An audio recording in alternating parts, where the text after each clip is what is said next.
talk about the major 4 rules of gun safety. When we do that, I use a prop. This is not a real firearm, it's a piece of plastic. I can point it at myself, I can point it at you guys, nothing, I can drop it, nothing dangerous is going to happen. So with that said, the first rule of gun safety, and maybe they're all equally important, but it's kind of like the 10 Commandments, major rules, is we treat every gun as if it's loaded. Anytime you pick up a firearm, the assumption is it's loaded.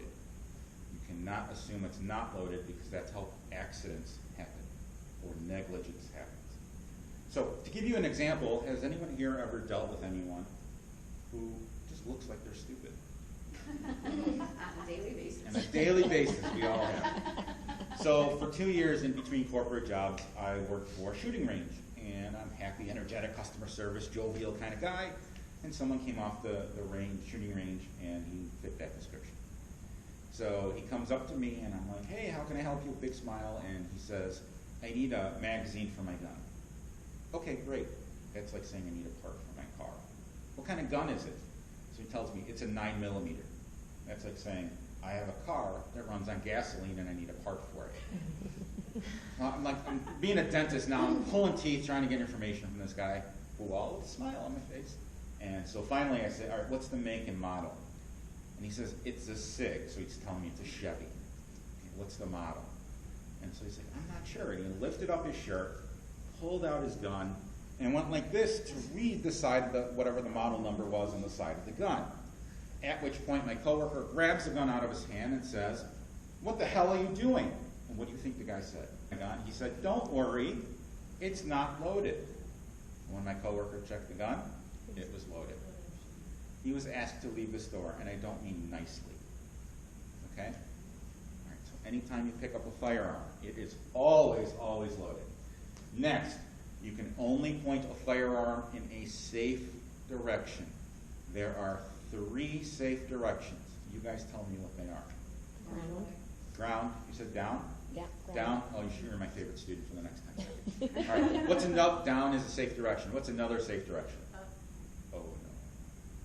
We're going to talk about that. Up is not a safe direction with a handgun. Down. Well, there's a second safe direction, and that is at the target or down range. Okay. So if you're at a shooting range, and you have to use the restroom in the middle, or you want to take a break, and you leave the gun on the table, it is always pointed at the target. It is never pointed sideways or backwards. Because if that's our target and you put the gun down and it's pointed backwards, someone else comes with a purse, puts it on top of there, and what you don't see is the coach tag gets stuck in the trigger, and you come back and you say, oh, this is my lane, and they say, oh, I'm very sorry, and they pick up their purse, and all of a sudden the trigger's activated and the gun goes off.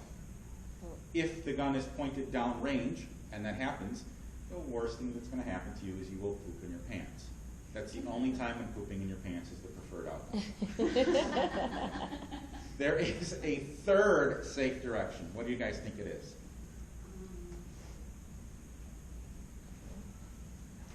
It's at the dirtbag who's attacking you. That's down and down range. We always have our finger off of the trigger until we are ready to shoot. What that means is when you pick up the gun, it's very natural. It's something everyone does. They're going to put their finger, and I'm exaggerating now, they're going to put their finger into the trigger. Do not do that. That is how the gun goes off. Your index finger should be straight along the seam of the slide in the frame, unless you're using a revolver, and then it's up and away from the trigger. Only when the gun is at eye level and you're pointing at the target and you're ready to shoot does your finger actually touch the trigger. The other way of saying that is you keep your booger hooker off the boom switch. The final rule has nothing to do with indoor shooting, it has to do with outdoor shooting, and that is you must know what is beyond your target. So if you ever go to a farm or somewhere outdoors where you can shoot some cans off of a fence, great, do it, it's a lot of fun. If you're shooting and there's a little bit of a hill behind the fence and the bullets are going into the ground, perfect. If you're shooting in the direction of a non-populated wooded area, great. But if you can see the houses past the fence, probably